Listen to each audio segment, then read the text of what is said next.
Sa puso, 20 araw na lang, Pasko na at mabubusog ang tiyan, pati na ang mga mata dahil sa sari-saring paandar at pasyalang pampasko sa iba't ibang lugar.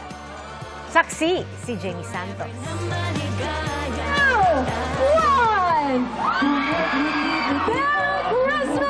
Naghatid ng saya at pag-asa sa mga taga-Maynila ang pagpapailaw ng higanteng Christmas tree sa kabisera ng bansa.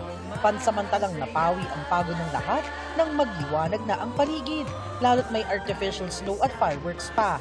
Ang pagtitipon mas naging masaya dahil sa musikang hatid ng ilang tampok na banda. Bata man o matanda, talagang natuwa sa mga panamuti tulad ng Tunnel of Lights at makulay na water fountain. Kung magutom man sa kaka-picture, merong food bazaar na swak sa bulsa.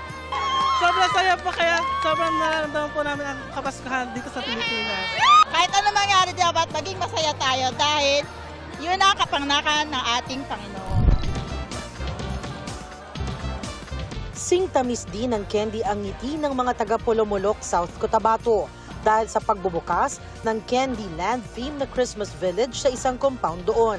Pagpasok sa gate, sasalubong sa iyo ang naglalakihang candies at lollipops. Meron ding gingerbread man at sumasayaw na Santa Claus. Pwede ring maglaro sa inflatable slide. At meron pang contest para sa sayaw, kanta, palaro at may regalo rin para sa mga bata.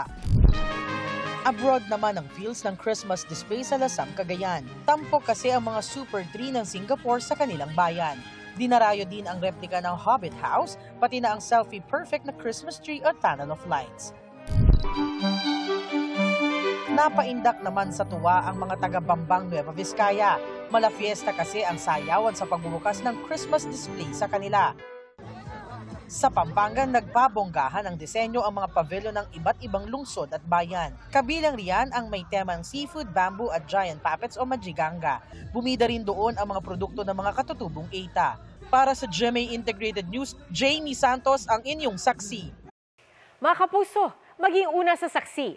Mag-subscribe sa GMA Integrated News sa YouTube para sa iba't ibang balita.